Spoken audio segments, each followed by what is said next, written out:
Halo guys, gua Vincent dan di video kemarin gua udah bilang kalau salah satu kata atau satu kata yang mewakili hubungan kita dengan uang adalah sulit.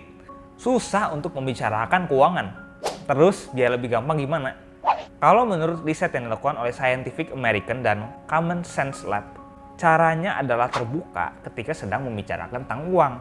Jadi sebenarnya tujuan dari riset ini adalah memahami keputusan dan motivasi uang dengan lebih baik lagi. Dalam wawancara yang dilakukan, mereka sering menemukan individu atau orang yang menumpuk utang, kehilangan kesempatan untuk menabung atau tidak sadar strategi keuangan yang dapat membuat hidup mereka lebih baik. Alasannya, mereka malu bertanya kepada teman dan keluarga untuk saran tentang uang. Jadi mereka malu bertanya ketika saat sesat di jalan. Jadi kalau nyangkut atau mau kemana lagi bingung nih, malu gitu. Padahal ya mereka udah kepepet, udah desperate. Dan ya itu kasihan banget sebenarnya karena mereka butuh bantuan sebenarnya tapi nggak nyadar. Hasil risetnya menunjukkan bahwa hal-hal baik dapat terjadi ketika menjadi lebih terbuka ketika membicarakan uang. Orang-orang terdekat kita bisa membantu kok, apalagi kalau mereka paham tentang keuangan. Ini contohnya dan ya hasil atau faktanya. Riset pada tahun 2009 menemukan bahwa rumah tangga yang membicarakan uang mereka secara terbuka memiliki masalah yang lebih sedikit dengan pengeluaran impulsif dan utang kartu kredit. Jadi pengeluaran gak penting dan utang mereka yang terbuka ketika membicarakan tentang uang jauh lebih sedikit dibandingkan dengan mereka yang gak mau ngomongin atau tertutup ketika lagi bahas tentang uang, gak mau diomongin sama sekali dan mereka menghindari topik ini, yaitu mereka cenderung lebih punya banyak masalah dibandingkan yang terbuka.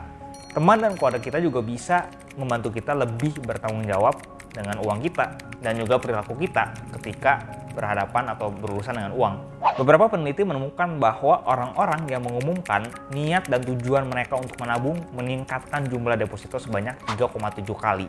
Kalau udah punya tujuan kayak gitu dan dikasih tahu ke banyak orang, ya pasti nggak enak kan kalau nggak dilakukan.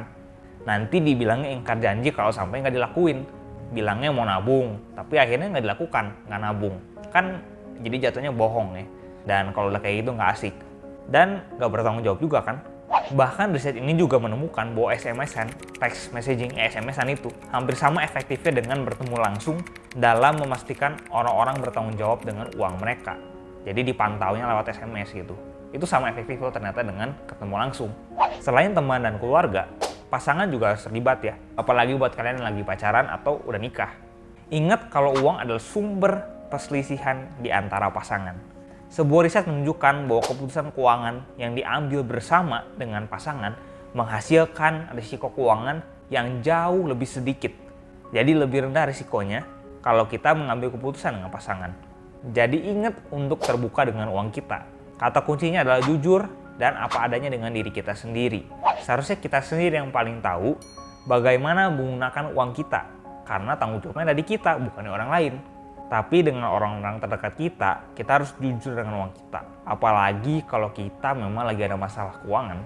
Mending sulit kan daripada nggak bisa diomongin sama sekali.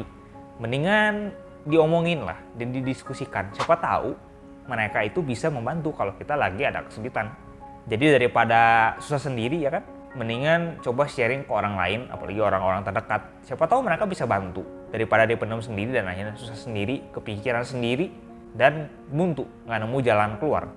Ya, jadi biar lebih gampang, jadilah terbuka dengan uang kita. Oke, sekian dulu video dari gua. Thank you for watching. Kita ketemu lagi di video selanjutnya.